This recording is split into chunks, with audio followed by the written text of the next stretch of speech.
बेटी की शादी के बाद पहली बार पिताजी बेटी से मिलने उनके ससुराल पहुंचे। पिता को लगा था मुझे देखते ही बेटी मेरे गले से लग जाएगी। सोचते विचारते पिता बेटी के ससुराल पहुंचे। घर में बैठते ही बेटी के बारे में पूछा तो उसकी सास ने बताया कि आपकी बेटी किचन में है, अभी बुला देती हूँ। सास ने आवाज लगाई, अंदर से आवाज आई, हाँ जी मम्मी जी। बेटी जल्दी जल्दी में बाहर आई।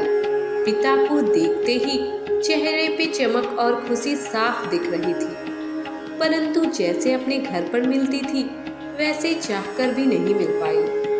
पिता को नमस्ते बोलकर उनके साथ बैठ ही रही थी कि सास ने कहा, चाय बना लो अपने पिताजी के लिए, थके हारे आए हैं। बेटी उठी किचन में जाने के लिए। पिताजी ने कहा, बाद में बना लेना, थोड़ी देर बैठ मेरे पास, बहुत दिन बाद तो आज देखा है अपनी लाडली को। इतने में देवर ने बोल दिया, भाभी मेरी पैंट प्रेस नहीं की क्या आपने? बेटी ने कहा, सॉरी भैया, भूल गई हूँ, अभी करती हूँ। ननद ने भी हुक्म सा चलाते हुए कहा, मेरी भी सूट प्रेस कर देना।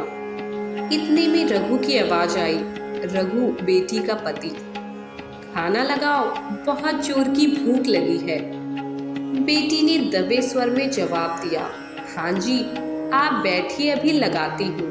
पिता ये सब देखकर सोच में पड़ गए कि क्या ये मेरी वही बेटी है जो मुझे कहती थी मैं तो अपने ससुराल में ऐश करूंगी, जैसे यहाँ रहती हूँ वैसे ही रहूंगी, अपनी मर्जी से सोऊंगी उठूंगी, मन करेगा तो काम करूंगी वरना नहीं करूंगी, सब पर हुक्म चलाऊंगी मैं तो।